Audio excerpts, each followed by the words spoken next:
नमस्कार, UP express में आप सभी का स्वागत है। मैं हूं नीलू और अब खबरों की शुरुआत करते हैं। तो बुलेटिन की शुरुआत इस वक्त की एक बड़ी खबर के साथ जो कन्नौज से आ रही है। यहां पर आगरा लखनऊ एक्सप्रेसवे पर भीषण हादसा हुआ है। हादसे में 5 लोगों की मौत बताई जा रही है, जबकि 20 लोग इसमें गंभीर रूप से जख्मी हुए हैं। घटना सौरिख थाना क्षेत्र से गुजरते हुए हुआ है। एक्सप्रेसवे से यह हादसा हुआ है। बताया जा रहा है कि एक अनियंत्रित बस ने कार को टक्कर मार दी, जिससे दोनों कार और बस गड्ढे में गिर गए और इसमें 5 लोगों की मौत हो गई है। 20 से ज्यादा लोग घायल हुए हैं। तो इस वक्त कन्नौज से बड़ी खबर आ रही है, जहां पर आगरा लखनऊ एक्सप्रेसवे पर भीषण हादसा हुआ है। तस्वीरें हम आपको दिखा रहे हैं। हादसे में 5 लोगों की मौत हो गई है, 20 लोग जख्मी हुए हैं। घटना सौरिख थाना से क्षेत्र से गुजरते हुए एक्सप्रेसवे पर यह हादसा हुआ है। बताया जा रहा है कि एक अनियंत्रित बस ने कार को टक्कर मार दी और इसके बाद दोनों गाड़ियां जाकर एक गड्ढे में गिर गई। लोकेश इस पर और अधिक जानकारी के साथ जुड़ रहे हैं। लोकेश, क्या जानकारी मिल रही है? कहां से ये बस और कार कहां को जा रही थी? कितने लोग इसमें सवार थे? और फिलहाल क्या अभी भी राहत बचाव कार्य वहां पर चल रहा है? देखिए, आपको बता दें, इसमें राहत का कार्य चल रहा है। वहां पे जो बस और कार नीचे गिरी है उनको ऊपर निकाला जा रहा है। साथ ही साथ आपको बता दें, बस जो है वो बिहार से दिल्ली की तरफ जा रही थी। जैसा अभी पता चला है, दिल्ली से बिहार जा रही थी ये बस, और इसमें अभी लगभग 20 लोग से अधिक है जिनकी संख्या काउंट हो रही है। फिलहाल यूपीडा के कर्मचारियों ने ये जो घायल लोग हैं इनको निकाला, वहां तुरंत रेस्क्यू किया और उसके बाद में मेडिकल कॉलेज अस्पताल इलाज के लिए पहुंचा है। कितने लोगों की लोकेशन इसमें मौत बताई जा रही है? कितने लोग इसमें घायल है? कोई ज्यादा गंभीर रूप से भी इंजर्ड है क्या? जी हाँ, आपको बता दें, अभी तक 5 लोगों की मौत हुई है और मौतों का आंकड़ा भी बढ़ भी सकता है, क्योंकि यह भीषण सड़क हादसा था जिसमें बस जो है वो तेज रफ्तार अनियंत्रित होकर नीचे खड्ड में जाके गिरी है। तो इसमें कुछ लोग जो है वो सैफई मेडिकल कॉलेज में भी भेजे गए हैं। तो मौतों का आंकड़ा भी बढ़ सकता है, लेकिन अभी तक 5 लोगों की मौत बताई जा रही है। चलिए लोकेश, इस पर आगे भी आपसे अपडेट लेंगे। फिलहाल बहुत बहुत शुक्रिया आपका। तो कन्नौज के पास एक्सप्रेसवे पर ये लखनऊ एक्सप्रेसवे पर यह हादसा हुआ है, लखनऊ आगरा एक्सप्रेसवे पर, जहां पर एक बस और कार की टक्कर हुई और फिर दोनों गाड़ियां गड्ढे में गिर गई है। फिलहाल वहां पर रेस्क्यू का काम इस वक्त भी जारी है।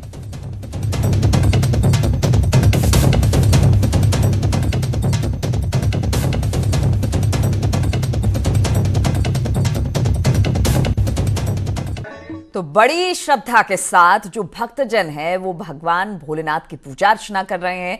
आज सावन की शिवरात्रि है और हर बार हमने देखा कि इस सावन की शिवरात्रि को जो कांवड़िए थे वो जलाभिषेक करते थे, दुग्धाभिषेक करते थे भगवान शिव का। क्योंकि कोरोना काल है, इस वजह से इस बार कांवड़ यात्रा को रोक दिया गया है, लेकिन फिर भी आस्था सभी के मन में, सभी श्रद्धालुओं के मन में है। मोहम्मद शबाब लखनऊ से हमारे साथ जुड़ गए हैं और शबाब लगातार मन कामेश्वर मंदिर में बने हुए हैं, वहां से तस्वीरें दिखा रहे हैं, भगवान के दर्शन करा रहे हैं। शबाब, जब हर साल आपसे बातचीत होती थी तो बहुत भीड़ भाड़ होती थी, मंदिर के बाहर से ही खड़े होकर आप लाइव करते थे, लेकिन इस बार कोरोना काल है और लोग बहुत कम आ रहे हैं, भक्त बहुत कम आ रहे हैं। शायद एक तो प्रिकॉशन के तौर पर, और एक ये भी है कि लॉकडाउन है और संपूर्ण रूप से इस वजह से भी थोड़ी कमी है। लेकिन फिर भी जो लोग आ रहे हैं वो किस तरह से वहां पर पहुंच रहे हैं? क्या तमाम कोरोना काल के नियम कानूनों का पालन कर रहे हैं? और किस तरह की आस्था उनमें दिखाई दे रही है?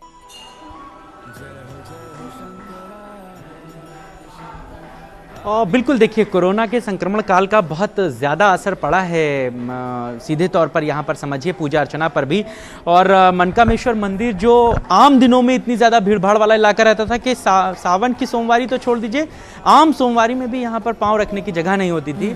लेकिन अभी बहुत चुनिंदा श्रद्धालु जो हैं वो आ रहे हैं। पहले आपको दिखाएं कि कुछ श्रद्धालु इस वक्त पूजन अर्चन कर रहे हैं, भगवान को जलाभिषेक कर रहे हैं। ये तस्वीरें आपके टीवी स्क्रीन पर हैं।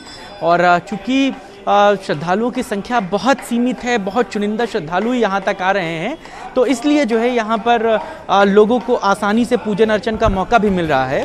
और इस वक्त जो श्रद्धालुओं की संख्या है वो जान लीजिए कि बिल्कुल शून्य के बराबर है, क्योंकि कोरोना के संक्रमण काल में लोग जो है वो थोड़ा सा प्रिकॉशन भी बरत रहे हैं। हालांकि मंदिर प्रांगण में जो लोग अपने घरों में पूजा अर्चना कर रहे हैं उनके लिए फेसबुक पेज पर लाइव पूजा अर्चना का भी कॉन्सेप्ट रखा है, यानी कि जो लोग मंदिरों में नहीं आ सकते हैं, जो नहीं आ पाए हैं, वो फेसबुक पेज पर जो है वो लाइव देख सकते हैं, फेसबुक पेज पर पूजा अर्चना। और जो बात आपने कही कि जब हम लोग पहले लाइव करते थे तो वाकई में यहाँ तो छोड़िए, हम लोग आधा किलोमीटर दूर बाहर खड़े होते थे। लेकिन अगर मैं अभी आपको मुख्य द्वार का रास्ता दिखाऊं यहाँ पर, तो किस तरीके से सन्नाटा पसरा है, ये हमारे कैमरामैन आपको दिखाएंगे। देखिए ये मुख्य द्वार है और ये गर्भगृह के बाहर की तस्वीरें हैं। एक श्रद्धालु है और वो भी बमुश्किल जो है वो यहाँ पर आ रहे हैं। चूंकि लॉकडाउन है लिहाजा पूरा इलाका जो है वो बंद है, तो दूर दराज से आने वाले लोग जो लोकल ट्रांसपोर्ट के जरिए आते थे उनको मौका नहीं है किसी भी तरीके से। और जब आप मंदिर प्रांगण में आते तो देखिए यहाँ से वहां तक सब दुकानें लगती थी, लेकिन अभी जो है वो 95% दुकानें बंद हैं लॉकडाउन के चलते। पूर्ण लॉकडाउन है। चूंकि ये मंदिर का परिसर है लिहाजा बहुत चुनिंदा दुकानें खुली हुई हैं। एक आध दुकान जो है वो पूजा अर्चना के लिए खुली हुई है और दुकानदार भी बड़े सन्नाटे में हैं। बहुत सन्नाटा है। क्यों? सन्नाटा बहुत है। कितने लोग आए हैं सुबह से? 5 लोग भैया। बस 5 लोग आए।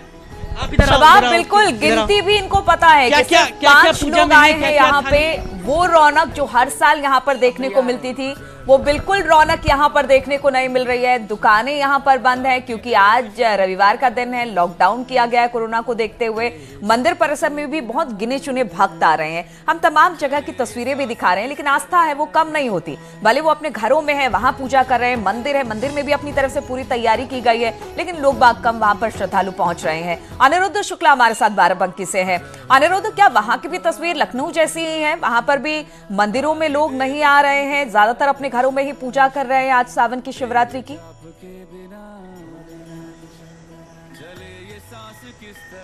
देखिए नीलू, हर साल की बात करें तो हर साल के मुकाबले इस साल जो है मंदिरों में सन्नाटा परसा हुआ है, क्योंकि वीकेंड का लॉकडाउन भी है। ऊपर से आज बारिश भी बहुत तेज हो रही है, लिहाजा लोग जो हैं इक्के दुक्के ही सिर्फ जो है वो मंदिरों तक आ रहे हैं। अमूमन ये देखा जाता था कि जिस मंदिरों में इस समय तक खचाखच भीड़ लगी रहती थी, सुबह तड़के सुबह से ही लोग आना शुरू हो जाते थे। लिहाजा इस बार की अगर बात करें तो इस बार लोग जो हैं वो कम निकल रहे हैं घर से। काफी लोग जो हैं वो बच रहे हैं। हमारे साथ यहाँ मंदिर के पुजारी भी मौजूद हैं। हम इनसे पूछते हैं, जानते हैं कि क्या इस बार का रहा है, कैसे लोग क्या आ रहे हैं, मंदिर आ रहे हैं, और जो आ रहे हैं उनके लिए आपकी तरफ से क्या उनको हिदायत दी जा रही है? पहले की अपेक्षा इस साल तो जो महामारी चल रही है उस कारण से काफ़ी मतलब लोगों का आना जाना कम है, लेकिन फिर भी जो है लोगों की जो आस्था है एक एक दो करके आते हैं और जो गवर्नमेंट्स के नियम हैं उनको फॉलो करके ही। और तो जो लोग आ रहे हैं उनको आप क्या हिदायत दे रहे हैं कि कैसे वो लोग जलाभिषेक कर ले रहे हैं, कैसे उनके लिए क्या गाइडलाइन आपकी तरफ से मंदिर की तरफ से करी गई है? सूक्ष्म रूप से पूजन करके और बाहर आ जाए। वहाँ मंदिर के अंदर 5 लोगों से ज़्यादा लोगों को प्रवेश नहीं है। जो लोग अभिषेक कराना चाहते हैं तो उनको 2 लोगों को बिठाला जाता है, उनको मिला के ही 5 लोग अंदर जा सकते हैं, इससे ज़्यादा नहीं जा सकते। तो नीरू, 5 लोग से ज्यादा लोग नहीं जा सकते हैं, ये बात मंदिर के पुजारी द्वारा कही जा रही है, और लिहाजा इन सब चीजों का ध्यान रखते हुए जो भक्त हैं वो कम आ रहे हैं। कुछ भक्त भी हमारे पीछे खड़े हैं, हम इनसे भी जरा बात करते हैं। जी, आज आप आए हैं यहाँ पे दर्शन करने के, क्या कुछ मतलब कैसे क्या पूजा अर्चना करी और क्या कुछ चीजें? देखिए, रही बात पूजा अर्चना की तो श्रद्धा अपनी जगह है, पूजा अर्चना हम लोग घर पर ही करके आए हैं। ईश्वर में आस्था है तो इसलिए हम लोग दर्शन मात्र के लिए यहाँ पे चले आए हैं। और हाथ में थोड़े से मास्क हैं, जैसे जो गलती से चला आया जिसके पास कपड़ा नहीं है या मास्क नहीं है तो उसको हम लोग वितरित कर देते हैं। जैसे मंदिरों में देखा होगा आपने कि अधिकतर प्रसाद वितरित किया जाता है, तो इस समय कोरोना से बचने के लिए मास्क ही सबसे बड़ा प्रसाद है। तो हम लोग सोच रहे हैं कि जिन लोगों की मदद हो सके वो मास्क के माध्यम से हम लोग मदद कर दें। भोले पे काफी आस्था होती है महिलाओं की, तो कैसे आप पूजा कर रही हैं इस बार, क्या कुछ खास आप कर रही हैं? प्रणाम करें, दूर से ही प्रणाम करें, जो कि ज़रूरी है, सोशल डिस्टेंसिंग नहीं, और अपना घर में रह के पूजा कर रहे हैं।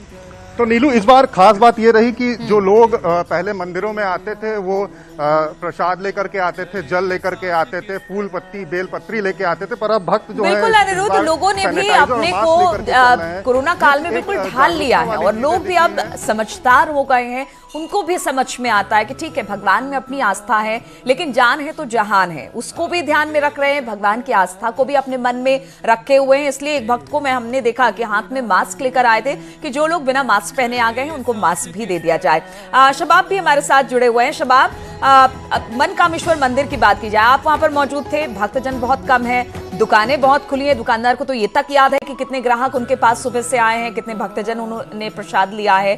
क्या वहां पर भी जो लोग पहुंच रहे हैं वो किस तरह से कोरोना काल में नियम कानून का पालन कर रहे हैं? मंदिर ने किस तरह की व्यवस्था कर रखी है जो लोग वहां पर पहुंच रहे हैं उसके लिए?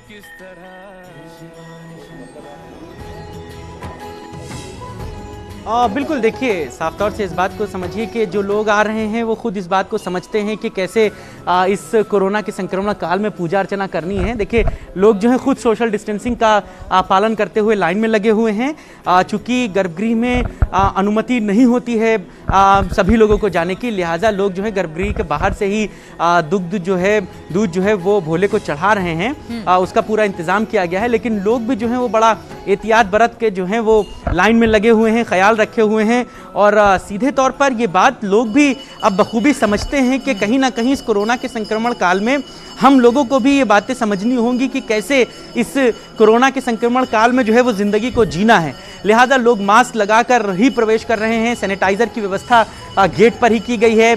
बाकायदा जो है टेम्परेचर चेक किया जा रहा है। हर आने वाले श्रद्धालु का पहले उनका टेम्परेचर चेक किया जाता है, फिर उनको सैनिटाइज किया जाता है और फिर वो अंदर आकर दर्शन कर पाते हैं। बिल्कुल शबाब, चूंकि हमारे जो दर्शक इस वक्त हमारे साथ जुड़े हैं उनको एक बार हम चाहेंगे कि एक बार मनकामेश्वर मंदिर में आप खड़े हैं तो बाबा भोले के दर्शन जरा करवा दीजिए।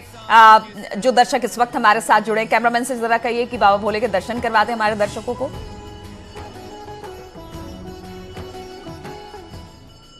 बिल्कुल देखिए, हमारे कैमरामैन आपको अंदर के दर्शन कराएंगे। इस वक्त पूजा अर्चना चल रही है और सीधे जो आरती है वो पार्वती जी की वो की जा रही है। कैमरामैन आपको तस्वीरें अंदर की दिखा रहे हैं। मनकामेश्वर मंदिर चूंकि प्राचीन मंदिर है इस इलाके का और सबसे पुराने मंदिरों में इसकी गिनती होती है, लिहाजा बहुत बड़ी तादाद होती है यहाँ पर आने वालों की। और जैसा कि कहा जाता है कि भोले भंडारी को प्रसन्न करना नीलू सबसे ज्यादा आसान होता है, इसीलिए उनको भोले कहा जाता है। उन्हें कोई भी आडंबर की जरूरत नहीं होती, वो कभी बड़े भोग का इंतजार नहीं करते। उनको जल चढ़ाकर आप अपनी मनोकामना पूरी कर सकते हैं। बहुत ज्यादा भोग की आवश्यकता नहीं होती, भांग धतूरा बेलपत्र ही चढ़ाते तो भगवान भोले उसी से प्रसन्न हो जाते हैं। और लगातार सावन के शिवरात्रि में अलग अलग मंदिरों से और तमाम सहयोगी हमारे साथ जुड़े हुए हैं। वहां की तस्वीरें, वहां के दर्शन बाबा भोलेनाथ के करवा रहे हैं। शबाब और निरुद्ध, बहुत बहुत शुक्रिया आप दोनों का हमारे साथ जुड़ने के लिए। ब्रेक के बाद एक बार फिर से आप सभी का स्वागत है। और इस वक्त बागपत से खबर आ रही है जहां पर पुलिस बदमाशों में मुठभेड़ हुई है। बागपत में पुलिस और बदमाशों के बीच ये मुठभेड़ बताई जा रही है। मुठभेड़ में बदमाश दौलत को गोली लगी है। पुलिस ने बदमाश को अस्पताल में भर्ती कराया है। लूट, हत्या जैसी 10 मामलों में ये वांटेड था। दौलत सिंघावली और अहेर थाना पुलिस की जंगल में मुठभेड़ के बाद इस बदमाश दौलत को पकड़ा गया है। और आगरा से भी बड़ी खबर आ रही है। यहां पर सीओ की फर्जी आईडी कार्ड, ताज की सुरक्षा देख रहे सीओ ने फर्जी आई कार्ड के जरिए वहां पर वो सुरक्षा व्यवस्था में जुटा हुआ था। फेसबुक पर फर्जी आईडी कार्ड बनाकर मांगे रुपए। ताज की सुरक्षा देखते हैं CO Mohsin Raza. Cyber cell ने अब फर्जी आईडी कराई बंद। मुंबई से जुड़े हैं फर्जीवाड़े के तार। तो इस वक्त आगरा से यह खबर मिल रही है। और दिल्ली एनसीआर में तेज बारिश हो रही है। मिंटो रोड पर अंडरपास के नीचे फंसी है डीटीसी की बस। तस्वीरें आपको दिखा रहे हैं। दिल्ली और एनसीआर में काफी समय से बारिश का इंतजार था। अब जब बारिश हुई है तो पहली बारिश ने ही जो प्रशासन के दावे हैं उसकी पोल खोलकर रख दी है। आप देख सकते हैं अंडरपास में डीटीसी की एक बस फंस गई है और पूरी तरह से ये डूब चुकी है ये बस। अब किसी तरह से इसे निकालने का काम चल रहा है। मिंटो रोड, दिल्ली के मिंटो रोड की तस्वीरें हैं जहां पर अंडरपास के नीचे ये डीटीसी की बस फंसी हुई है।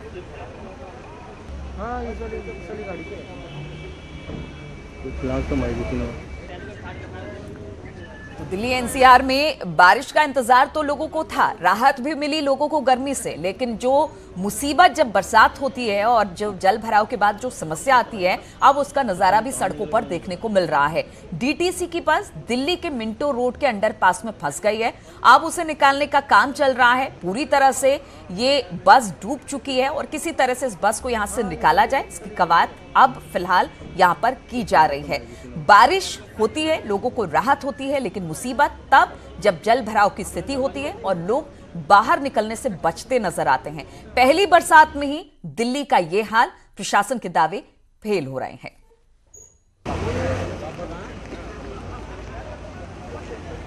तो लगातार प्रशासन दावे करता है कि वो बरसात से पहले उसने तैयारियां पूरी कर ली है, नालियों को साफ कर लिया गया है, गड्ढे भर दिए गए हैं, लेकिन पहली बारिश ने ही दिल्ली की पोल पट्टी खोल दी है। क्या काम हुआ है यहाँ पर, इन तस्वीरों को देखकर आप समझ सकते हैं।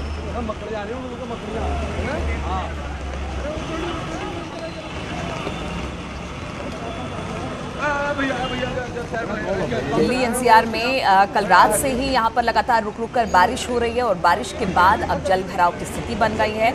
इस बस को निकालने की कवायद चल रही है। तस्वीरें दिल्ली के मिंटो रोड के अंडरपास की है, जहां पर डीटीसी की एक बस फंस गई है और किसी तरह से कोशिश की जा रही है। बड़ा मशक्कत करना पड़ रहा है यहाँ पर जो कर्मचारी है उनको कि किसी तरह से इस बस को निकाला जाए और तस्वीरें भी लगातार लाइव हम आपको दिखा रहे हैं कि किस तरह से इस बस को निकालने की कवायद वहां पर चल रही है।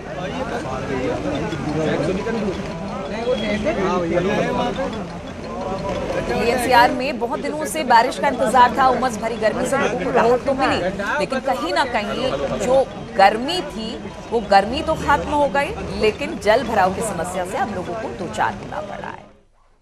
तो इन तमाम खबरों के साथ इस बुलेटिन में फिलहाल इतना है।